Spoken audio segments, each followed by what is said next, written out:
स्वारगेट बलात्कार प्रकरणी विशेष सरकारी वकिलांकडून पीडित तरुणीची बाजू मांडली जाणार। येत्या 2 ते 3 दिवसात पुणे पोलिसांकडून विशेष वकिलांचं नाव पाठवलं जाईल। स्वारगेट बलात्कार प्रकरणी आरोपी दत्ता गाडेनं याआधीही अशी कृत्य केली असावी तशी शक्यता।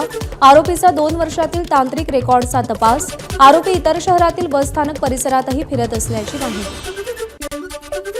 स्वारगेट बलात्कार प्रकरणी आरोपीचा डीएनए अहवाल आणि न्यायवैद्यक पुरावे एकत्र करून येत्या 15 दिवसात आरोपपत्र दाखल केलं जाईल, गुन्हे शाखेची माहिती। महायुती समन्वय समितीच्या बैठकीत विधिमंडळ समित्यांच्या वाटपाचा फॉर्म्युला ठरला। भाजपला 11, शिंदेंच्या शिवसेनेला 7 तर राष्ट्रवादीला 4 समित्या मिळणार। विरोधी पक्षनेता निवडीसाठी विधिमंडळाकडून विविध दाखले तपासले जाणार। केंद्रासहित इतर राज्यातील नियमांची माहिती घेत विधिमंडळ आढावा घेणार, त्यामुळे विरोधी पक्षनेता निवड लांबणीवर पडण्याची शक्यता। भास्कर जाधवांच्या नावाला शिंदेंच्या शिवसेनेचे आणि भाजपचे आमदार विरोध करण्याची शक्यता। भास्कर जाधवांनी भाजपच्या आमदारांचं निलंबन केलं होतं, त्यावरून विरोधाची शक्यता।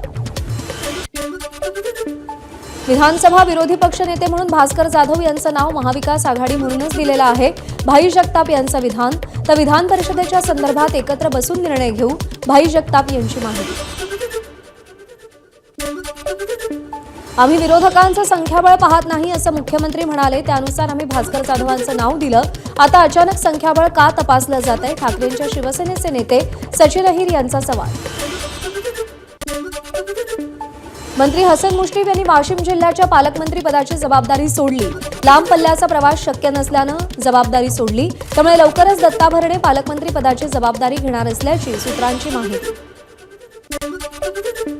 चिपळूण संगमेश्वर विधानसभेचे अजित पवारांच्या राष्ट्रवादीचे आमदार शेखर निकम यांच्या आमदारकीला आव्हान। निवडणूक निकालाच्या विरोधात महाविकास आघाडीचे पराभूत उमेदवार प्रशांत यादव यांची मुंबई उच्च न्यायालयात याचिका।